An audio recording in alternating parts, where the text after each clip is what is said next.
Oh my god. Fakta bahwa ini sejarah bikin hal ini jauh lebih menyeramkan. Serem banget. Ih.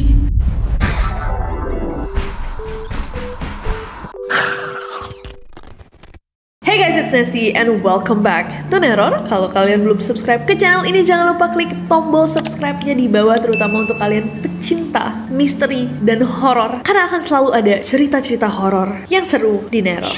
Ngomong-ngomong Shopee, enak banget. Bisa kalian beli di link di bawah. Beneran ih. Anyways, stop senyum-senyum. Hari ini kita akan membahas kota Semarang dan segala misterinya. Belum lama ini, aku sempat mendatangi kota Semarang untuk bincang-bincang dan juga berbagi sama teman-teman mahasiswa-mahasiswi di Undip. Yes, aku juga sudah bersilaturahmi dengan Rusa Undip, yang by the way juga memiliki misteri tuh. Aku diceritain katanya, ada satu patung yang di malam hari dipercaya suka keliling-keliling meninggalkan tempatnya dan menemani mahasiswa-mahasiswa yang mengunjungi kampus di malam hari. Bener gak tuh, teman-teman dari Undip? Banyak sekali cerita horor yang bikin merinding dari kota Semarang. Kita akan bahas beberapa, terutama tentang Lawang Sewu, misteri dan sejarahnya yang sangat-sangat menarik. Dengan ruang bawah tanah yang dijadikan penjara untuk menyita para tahanan di zaman Jepang, pengakuan-pengakuan aktivitas supranatural, sampai video penampakan yang viral yang jelas menunjukkan adanya sosok gaib saat berlangsungnya acara TV. Langsung aja, I'm super excited. So without any further ado, stop senyum-senyum, cause shit's about to go down. By the way guys, ada nggak yang sama aku lebih sering nih beraktivitas di dalam ruangan ber-AC? Mau ingetin aja bahwa kalau kalian biasa di ruangan ber-AC kayak gini, kulit tuh jauh lebih mudah untuk kering dan kehilangan kelembapan, dan itu bisa menyebabkan beberapa masalah kulit. Jadi aku selalu ingetin diri aku untuk pakai moisturizer. Ini favorit aku, 5x Ceramide Barrier Moisture Gel. Salah satu produk skintific yang paling aku suka. Kalau kalian inget, dulu aku sering banget juga share di IG story, masih aku pakai sampai hari ini. Jadi kayak namanya, emang di dalamnya tuh ada 5 kali ceramides yang bisa menghidrasi kulit secara mendalam dan super maksimal. Jadi kelembapan kulit kita itu bisa terjaga sampai 24 jam. Dan juga nggak bikin kulit berminyak. Nggak cuma itu, dia juga bisa membantu merepair atau memperbaiki skin barrier kita, yang bisa nenangin kulit pas inflamasi, ngalusin tekstur kulit, bahkan sampai mencegah penuaan dini. Biasanya aku pakai pagi dan malam sebelum tidur, dan selalu aku pakai kalau misalkan lagi skin prep sebelum pakai makeup, karena moisturizer ini juga cocok banget. Dia tuh ringan, kayak gel gitu, dan cepet ngeresap di kulit. Like look at it. Kayak kalian bisa lihat di before afternya. Nah, buat kalian yang lagi cari moisturizer, jadi aku mau sekalian rekomendasiin moisturizer skintific yang warna biru ini. Yang mau langsung check out, aku udah masukin ke keranjang di bawah. Gas. Anyways, balik ke misteri kota Semarang.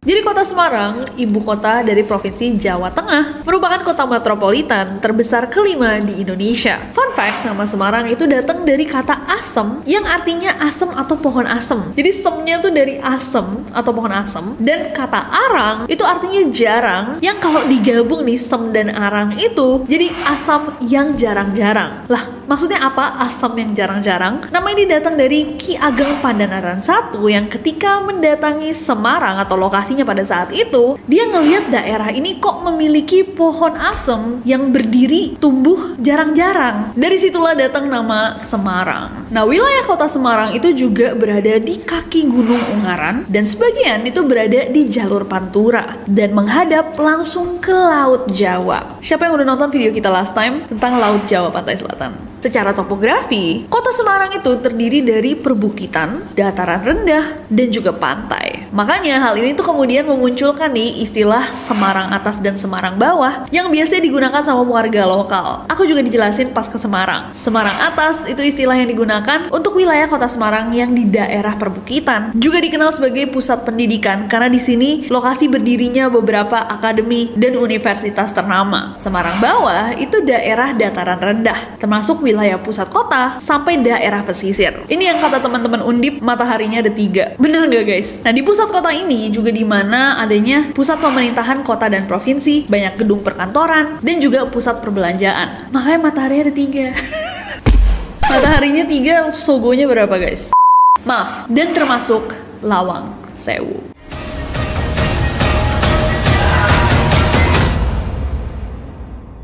Lawang Sewu adalah tempat yang sangat menarik. Terutama untuk kalian pecinta horor, pasti nggak ada yang nggak pernah dengar tentang Lawang Sewu atau 1000 Pintu. Lawang Sewu ini adalah sebuah gedung bersejarah seluas 18.232 meter persegi milik PT Kereta Api Indonesia. Sebenarnya awalnya nih, Lawang Sewu itu digunakan sebagai kantor pusat dari gudang penyimpanan perusahaan kereta api swasta Belanda, Nederlands Indische Spoorweg Maatschappij. Kalau menurut kaiwisata.id, bangunan utama kantornya itu mulai dibangun tanggal 27 Februari tahun 1904 dan selesai di Juli tahun 1907. Terus ada nih pembangunan tambahan di 1916 sampai 1918. Jadi bangunan ini sebenarnya sejarahnya panjang banget ya guys. Dia udah lumayan tua, sepuh. Nah, gedung Lawang Sewu itu terdiri dari 4 bangunan, gedung A, B, C, sama D. Memiliki 3 lantai, lantai yang 1 sama 2 itu digunakan sebagai tempat perkantoran, dan lantai 3-nya itu digunakan sebagai loteng.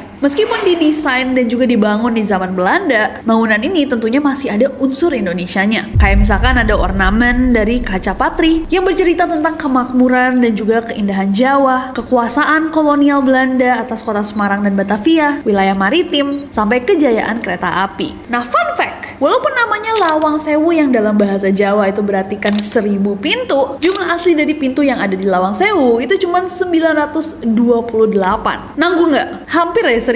Mestinya namanya jadi Lawang Nyari Sewu ya guys. Selain menjadi kantor kereta api pada masa pendudukan Belanda, Lawang Sewu ternyata juga pernah dijadikan kantor transportasi Jepang tahun 1942 sampai 1945. Namanya kantor Yuku Sokyoku. Sekaligus nih pada saat itu adalah waktu di mana Lawang Sewu dijadikan markas dan tempat pengawasan bagi tentara Angkatan Darat Jepang. Dan di hari-hari panas saat Indonesia memperjuangkan kemerdekaan, Lawang Sewu itu menjadi saksi dari pertempuran 5 hari antara pasukan Jepang dan Indonesia tanggal 15 sampai 20 Oktober tahun 1945. Kalau kalian mau kita bahas itu, mungkin bisa request untuk Historytelling Jas Merah. Nah, setelah sepenuhnya akhirnya nih jadi milik Indonesia setelah kita merdeka, di tahun 2009 dilakukan restorasi besar-besaran untuk melestarikan dan juga mengembalikan fitur dan fungsi dari Lawang Sewu. Dan pada 5 Juli tahun 2011, akhirnya Lawang Sewu itu diresmikan sebagai Purna Pugar Cagar Budaya dan dimanfaatkan sebagai museum yang menyimpan berbagai koleksi seputar perkereta apian dari masa ke masa Indonesia. Jadi pengunjung bisa datang dan belajar sejarah di situ. Dengan sejarah yang begitu panjang, Lawang Sewu tentu memiliki kisahnya. Kisah-kisah yang datang dari sejarah gelap di zaman penjajahan saat Lawang Sewu dikuasai Jepang. Selain digunakan sebagai kantor dan markas, Lawang Sewu tepatnya di lorong bawah tanah gedung B juga digunakan sebagai penjara untuk menyiksa para tahanan dengan sangat kejam. Penyiksaan yang berakhir dengan hilangnya banyak nyawa yang sampai tidak terhitung jumlahnya. Energi dan memori buruk yang tertanam dipercaya meninggalkan banyak sekali sisa-sisa vibrasi horor. Dipercaya sejarah mengerikan yang pernah terjadi di Lawang Sewu beserta nyawa-nyawa yang dicabut di dalamnya menyisakan energi horor, cerita mistis, vibrasi gaib yang masih ada sampai hari ini. Dari banyaknya orang-orang yang mengaku mendapatkan pengalaman paranormal dan cerita-cerita horor warga sekitar tentang Lawang Sewu.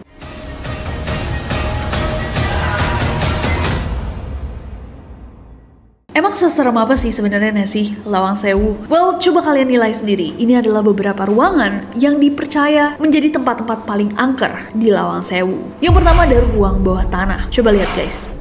Sebelumnya, fungsi awal dari ruangan ini adalah ruangan yang memang ada sebagai fondasi bangunan. Di dalamnya juga terdapat genangan air untuk penyejuk alami, supaya bangunan di atasnya tuh tetap sejuk, tetap dingin guys. Walaupun zaman dulu nggak ada AC. Nah, tapi sejak Lawang Sewu itu diambil alih sama Jepang, mereka menjadikan ruangan ini juga sebagai penjara bawah tanah. Di penjara bawah tanah mereka akan melakukan penyekapan, penyiksaan yang sangat-sangat brutal pada tahanan zaman perang. Dan setidaknya ada 3 ruangan yang digunakan sebagai penjara dan tempat penyiksaan pada zaman itu. Dan 3-tiganya sangat-sangat mengerikan. Yang pertama adalah penjara berdiri. Penjara berdiri ini kayak gini guys. Dia terdiri dari kotak-kotak yang berjejer, ukurannya 1 kali 1 meter. Dan walaupun kedengarannya kayak biasa aja ya, 1 kali 1 meter ini cukuplah buat 1 orang. Tapi masalahnya pada zaman itu, ruangan 1 kali 1 meter ini akan digunakan untuk menahan 7-8 orang. Bahkan ada yang sampai 10 orang. Jadi mereka semua harus berdiri berdesak-desakan, berhimpit-himpitan tuh. Kebayang gak sih di 1 kali 1 meter? Segini guys. Serem banget. Dan penjaranya juga ditutup sama teralis besi dengan banyaknya tahanan-tahanan itu di dalam satu sel. Oh my gosh, serem banget. Yang kedua ada penjara jongkok. Penjara jongkok ini ukurannya tuh 2 kali 2 meter. Bentuknya kotak kayak bak mandi gitu dan tingginya itu cuma sekitar 50 cm. Jadi setengah meter. Nah yang super mengerikan adalah walaupun emang ukurannya 2 kali 2 ya, lebih besar nih dari penjara berdiri tadi. Tahanan-tahanan yang dimasukkan ke dalam sel ini diharuskan untuk jongkok. Ya karena tingginya cuma 50 cm tadi. Dan bagian atasnya itu ditutup sama teralis besi. Dan yang lebih sadisnya, setelah atasnya ditutup sama teralis besi, penjara jongkok ini juga diisi air sampai sebatas leher para tahanan. Oh my god. Jadi mereka harus jongkok di air dan disiksa kayak gitu, berarti buang air dan segala macam di situ sampai airnya mengumpulkan kayak bakteri, badan mereka infeksi. Dan kedua penjara ini, penjara berdiri dan penjara jongkok, memiliki tujuan yang sama untuk menyiksa para tahanan sampai akhirnya mereka tak kuat dan meninggal. Oh my god. Ih, serem banget. Dan ruangan yang ketiga adalah ruangan penyiksaan. Sebenarnya tepatnya itu adalah ruangan, tapi sepertinya video ini akan di take down kalau misalkan aku bilang kata-kata itu. Serem banget. Ruangan yang satu ini dikhususkan untuk menjadi tempat pemasungan dan juga untuk memisahkan kepala dari tubuh sang tahanan dengan menggunakan pedang. Dan katanya orang-orang yang diakhiri itu adalah mereka yang masih hidup setelah 1 minggu ditahan di penjara berdiri atau penjara jongkok. Dan konon katanya setelah dilakukan tersebut, kepala dan badan dari para tahanan itu akan dibuang begitu saja ke sungai atau ke kali kecil yang berada di belakang Lawang Sewu. Memang ada sebuah lubang penghubung kecil yang bisa digunakan untuk melakukan itu. Nah, menurut pengunjung-pengunjung yang pernah mendatangi lokasi-lokasi ini, ruangan-ruangan tersebut di ruangan penjara tadi masih tersisa besi-besi yang digunakan sebagai alas saat dilakukannya. Coba teroris yang pernah ke sana atau tinggal di Semarang dan pernah masuk ke dalam ruangan-ruangan ini, jelaskan sama kita seseram apa vibe atau atmosfer di dalamnya. Komen di bawah. Oh my god, the fact that it's history ya. Fakta bahwa ini sejarah bikin hal ini jauh lebih menyeramkan.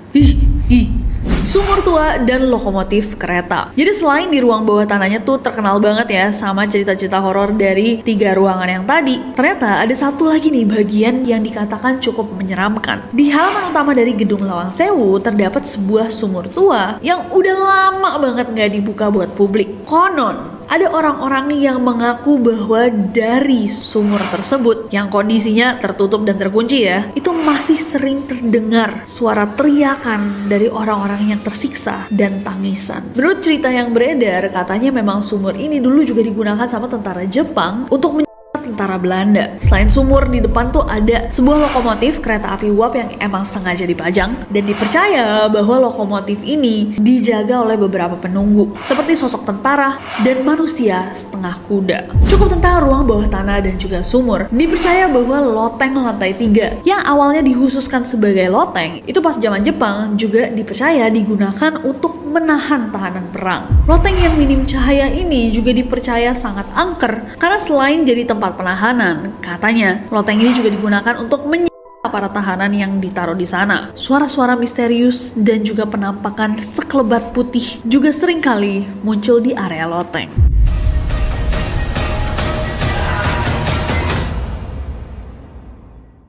Dengan sejarah yang sangat-sangat memilukan dan mengerikan tadi guys, banyak banget nih cerita-cerita horor yang muncul dari Lawang Sewu. Dan juga sosok-sosok gaib yang dipercaya masih berteduh di Lawang Sewu. Seperti sosok merangkak bermata hijau. Menurut beberapa pengunjung yang pernah mendatangi ruang bawah tanah Lawang Sewu, suasana di dalam ruang bawah tanah itu begitu gelap dengan aroma dan bau yang cukup amis. Dan beberapa pengunjung mengaku mendengar suara-suara misterius. Ada teriakan, tangisan, dan penampakan dari makhluk-makhluk.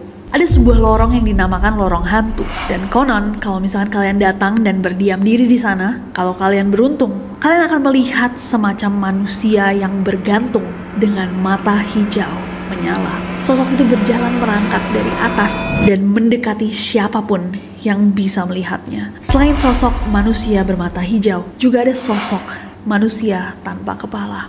Selain mereka, makhluk gaib yang paling terkenal di Lawang Sewu adalah hantu tentara dan noni Belanda. Menurut info yang dirangkum dari berbagai sumber, yang sering melakukan penampakan itu ada di pintu depan paling barat atau timur gedung Lawang Sewu. Ada seorang tentara Belanda yang dihabisi oleh tentara Jepang. Dan konon arwahnya akan memunculkan diri dengan pakaian perang lengkap serta senjata laras panjang. Biasanya kalau dia mau muncul, akan ada seliweran angin yang disertai sama aroma misterius. Seperti wangi kemenyan atau wangi yang sudah mulai membusuk. Selain sang tentara, juga ada seorang noni Belanda dengan dress putih yang konon juga sering memunculkan dirinya. Di zaman-zaman kekuasaan Jepang, dipercaya bahwa tentara Jepang itu sering kali mencari wanita-wanita untuk memuaskan mereka. Tapi kebanyakan adalah korban yang dipaksa untuk disetubuhi dan banyak dari mereka sampai kehilangan nyawanya. Nah, di zaman-zaman Lawang Sewu sedang dalam kuasaan Jepang, juga diceritakan bahwa tentara-tentara Jepang pada saat itu menyakiti sekitar 20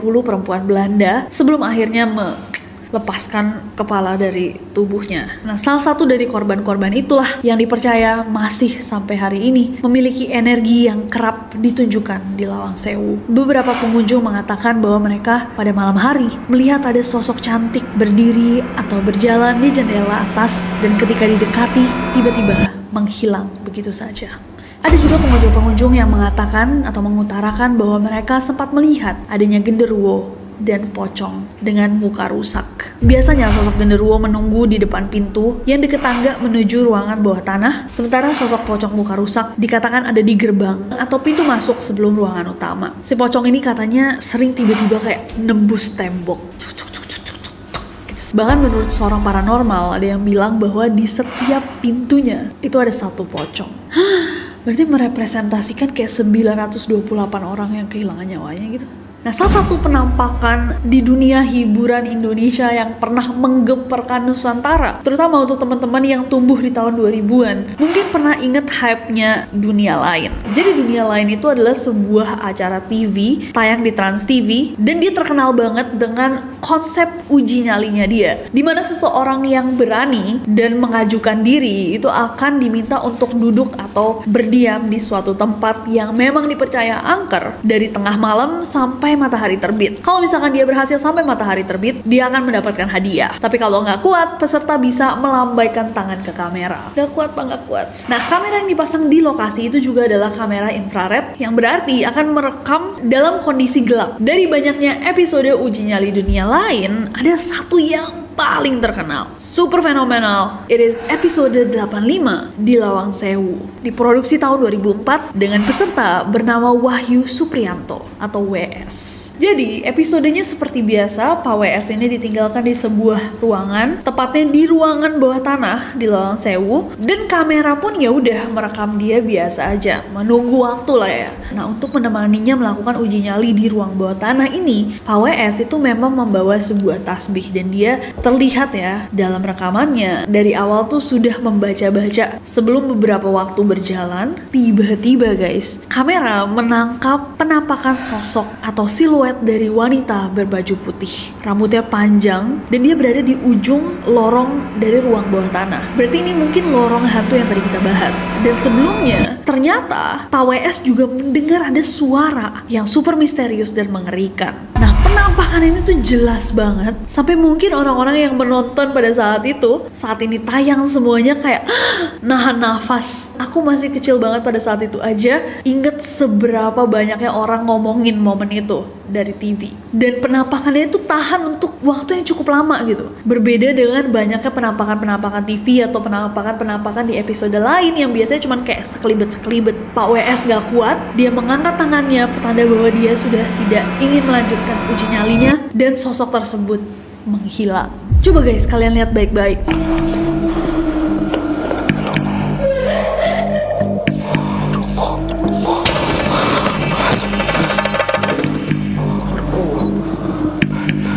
Masya Allah, Mas, tolong Mas, Mas, Allahu Akbar, Allah.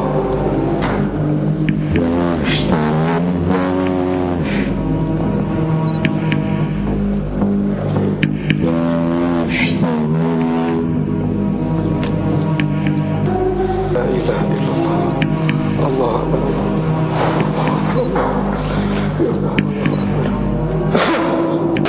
Lampunya padam, terus itu gubrak gitu di situ, nggak tahu, terus ada kayak suara kera. Habis itu yang terakhir yaitu rambutnya gondrong, pakai baju putih panjang, mukanya tapi nggak begitu jelas. Takutnya kalau membahayakan diri saya. Tayangan uji nyali ini emang kontroversial dan banyak juga orang yang mempertanyakan keasliannya. Tapi menurut kalian, apakah penampakan yang muncul pada episode Lawang Sewu ini asli atau direkayasa? Coba komen di bawah. Nah, karena minimnya informasi ya pada saat itu, internet belum sepopuler sekarang dan belum update sekarang dengan media sosial. Saat viral-viralnya itu tersebar banyak banget rumor guys. Bahkan ada yang bilang bahwa Pak WS pulang dari uji nyali itu 3 hari kemudian meninggal dunia. Bahkan beredar cerita bahwa waktu itu 3 hari setelah beliau pulang dari uji nyali tersebut, Pak WS kehilangan nyawanya. Tapi di tahun 2014 atau 10 tahun nih ya setelah tayangan uji nyali tersebut, rumor ini dibantah oleh host dunia lain, Hari Panca, waktu dia tampil di Tonight Show di Net TV. Faktanya setelah syuting uji nyali, Pak WS tetap sehat dan beraktivitas seperti normal sampai akhirnya Pak WS meninggal dunia tanggal 9 Juli tahun 2023 karena penyakit komplikasi. Jadi ada Dulu apa? katanya ada yang penampakan di situ orangnya meninggal. Enggak, itu gosip aja. Gosip ya? Gosip. Serem. Tempatnya emang bener-bener serem. Cuman memang sekarang dijadiin objek wisata. Ada guide-nya ada gitu ya? guide-nya gitu. Meskipun Lawang Sewu akhirnya dibuka untuk umum, aku pun sempat datang, sempat tur juga di museumnya. Beberapa area itu off limits. Dari tahun 2014, ruang bawah tanah dari Lawang Sewu itu ditutup dan dikunci untuk pengunjung. Tapi baru-baru ini banget tanggal 3 Desember 2024, tepatnya berarti akhir tahun lalu ya, ruang bawah tanah Lawang Sewu itu kembali dibuka. Pertanyaannya adalah Nenoris, siapa yang mau pergi ke Lawang Sewu bareng aku? Semuanya ngangkat tangan loh. Begitu sampai sana, mohon maaf. Siapa yang tertarik untuk mendatangi ruang bawah tanah dan meng-cross-check apakah informasi-informasi yang kita bahas hari ini masih relevan? Apakah sudah tidak seseram dulu? Apakah masih terasa vibrasi-vibrasi dari residual energi yang tersisa? Atau menurut kalian semua tentang Lawang Sewu hanyalah mitos? Coba komen di bawah.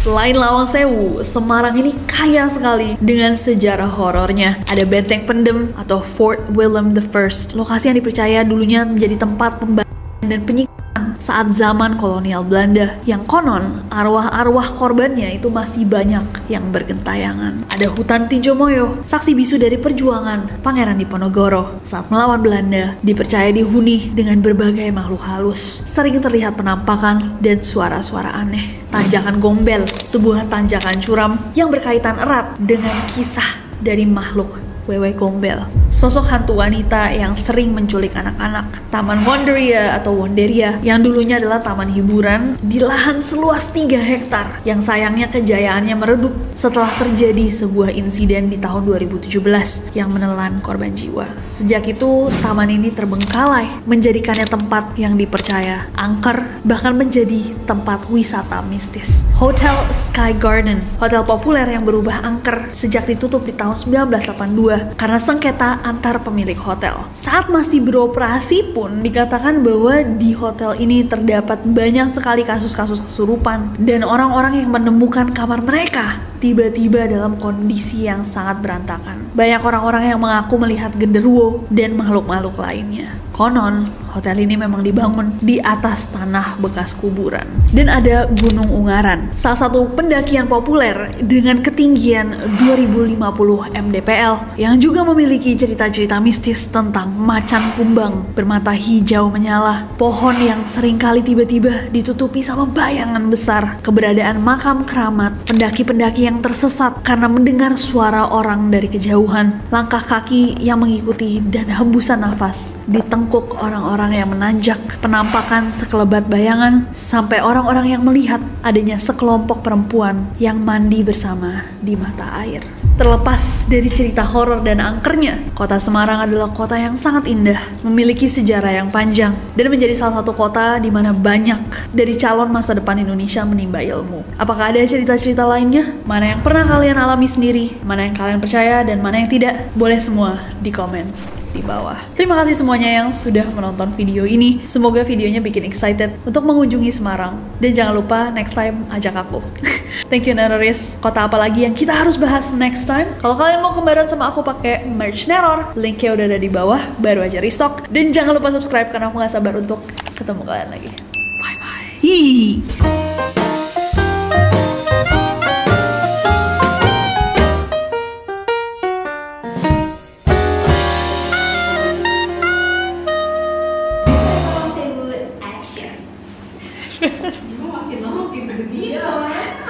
Tiga, stop senyum-senyum. Untuk sharing-sharing dan berbagi. Sharing emang berbagi. Ngomong apa sih? Makanya matahari ada 3. Maaf, mataharinya ada 3, hero-nya berapa? Mataharinya 3, sogonya berapa guys? Yang dipercaya katanya kalau malam suka jalan-jalan sendiri.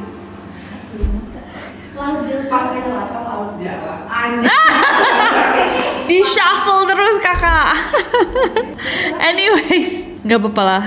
They will understand. Jumlah asli dari pintu yang ada di Lawang Sewu itu hanya, anjay, sosok hantu. Diam nggak sambil. Orang lagi serius dia bilang, not my problem. Sorry. MDPL orang permukaan laut deh. MDPL ya Allah.